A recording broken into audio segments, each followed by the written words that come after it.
Бүліктің бәрі сол теріс ағымнан псевдосалафизм.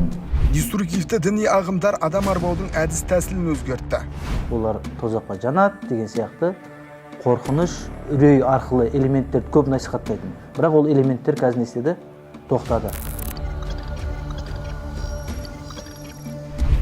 Исламның ғылым мен білімге шақыратын прогрессивті жақтарын сыпырып тастап, надандықты насихаттайтындар қазір қандай құйтырқы қарекетке көшті? Оқиғаны, құбылысты саясиландырудан ажыратып алуымыз керек. Біз керісінше қайсының діни, қайсының идеологиялық, қайсының саяси болғандығын ажырата білуіміз керек. Сонда ғана біз дінді таныған боламыз. Әйтпесе тани алмаймыз қалай.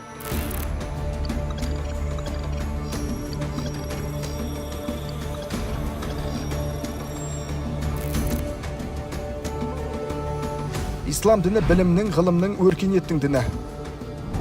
Ұлы дала демократтарды ілім білімді дәріптеді. Бірақ дойыр доғма мен кертартпа идеяларын тықпалайтындар білім алуға қарсы. Тек өзінікін жөн санап бет бақтырмайды.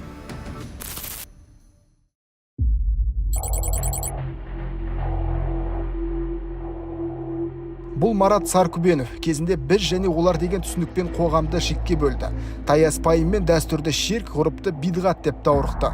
Түрмеде отырған балдармен араласып, радикал балдар, солармен араласып, сөйтіп ауызашарға шақырған кезде сол ауызашарда отырып әңгіме сұхбаттасып, сол шетел жақты әңгіме қылып, сол жақта жаңағы мұсылмандар не қылып жатыр, соғысып жатыр, сондай әңгімелерді айтып, сөйтіп содан кейін жаңағы эмоцияға беріп, сондай айтып қойған сөздерім бар. Салафи ағымында соны жүрдім. Теріс ағымдарды тыңдап, жаңағы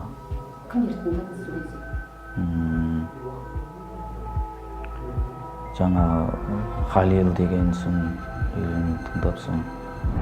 Абду Халил Абдуджаппаров, Шейх Халил лақабатымен танылған уағызшы. Діни білімді шетелде алған. 2000 жылдардың басында Атырау, Орал және Ақтөбеде такфир идеяларын насихаттады. Намаз оқымайтын мұсылмандарды кәпір деп атап, жихадқа шақырған. Нәтижесінде қылмыстық іс қозғалып, Шейх Халил Сауд Арабиясында тұтқындалды. Жазасын елде өтеп жатыр. Деструктив діни ағымның ішіндегі псевдосалафизм.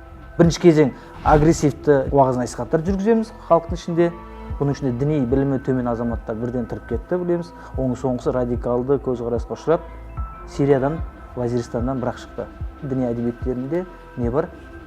Агрессивті психологиялық қарсылық бар. Бәрі күнәһар болады, олар тозаққа жанат деген сияқты қорқыныш, үрей арқылы элементтерді көп насихаттайтын.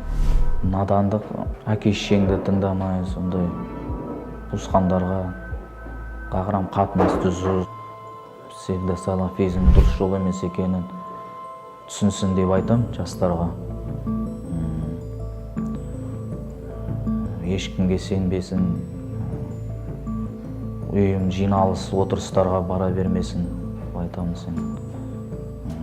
Артық сөз сөйлеп қоймасын, қателеспесін, біз сияқты міне түрмеге түсіп қалмасын. Марат өшпенділікке негізделген идеологияның шемісі, ал ойраның орнын дайындап, лаңкестіктің дәнін сепкен бағбандарды тамырынан балталап тастау мүмкін болмай тұр.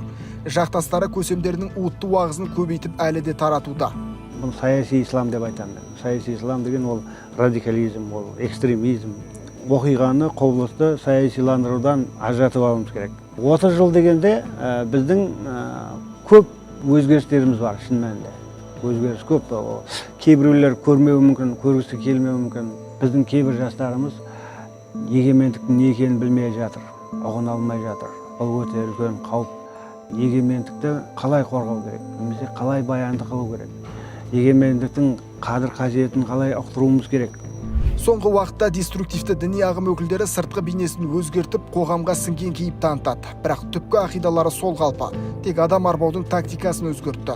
Құлағанды сүйеген болып, жылағанды демеген болып, қайырымдылықтың қалтарысында қара ниеттерін тықпалап жүр. Қазіргі азаматтар кейбір діни элементтерден қорқып қалғандықтан, мемлекет тарапынан бақылаудың жақсы болғанын түсінгендіктен осындай позицияға өтіп жатыр. Өздерін жақсы көрсету үшін ешқандай уағыз насихаттарды жүзеге асырмайды, кездескенде бірден бас салып, олар ақырын, яғни сатылай түрде көмек, жанашырлық, моральдық, психологиялық жәрдемдер арқылы. Одан кейін 30 күн оразаны өткізуге жәрдемдесу, денсаулығы дұрыс болмаған азаматтарға соны пайдалана отырып қайырымдылыққа тікелей қаржы құюға көмектесу деңгейіне жеткізген. Марат сол тұзаққа түсті. Қой терісін жамылған қорқаулармен дастархандас болып, ой өзгерді. Сол ортамен оқшауланып шаңырағы шайқалды. Терроризмді насихаттап, қапасқа 5 жылға қамалды. Ауызашарға барып, жаңа сөйлеп қойғандарым, соларға өкініп отырмын, жаңа дұрыс емес сөз айтып қойған үшін, жаңа жастарға біз сияқты ұрынып қалмасын, сол тыныш жүрсін, Абу Ханифа мазхабын ұстап имамдарды тыңдасын. Қазір имамдар шығып жатыр жақсы, қателесіп қалмасын мен сияқты. Ертең өмір бойы түрмеге түсіп қалмасын. Әке-шешесіне қарасын, бала-шағасына қарасын деген. Адасу сауатсыздықтан туындайды. Алдын алмаса надандыққа ұласады. Қазір Марат пен теологтар діни оңалту шарасын жүргізіп жатыр. 38 жастағы азамат қылмысын мойындап та өкініп те отыр. Бірақ бұл ол түзелді дегенді білдірмейді. Себебі оңай адасқан солқылдақ сананы сауықтыру жылдарға созылады.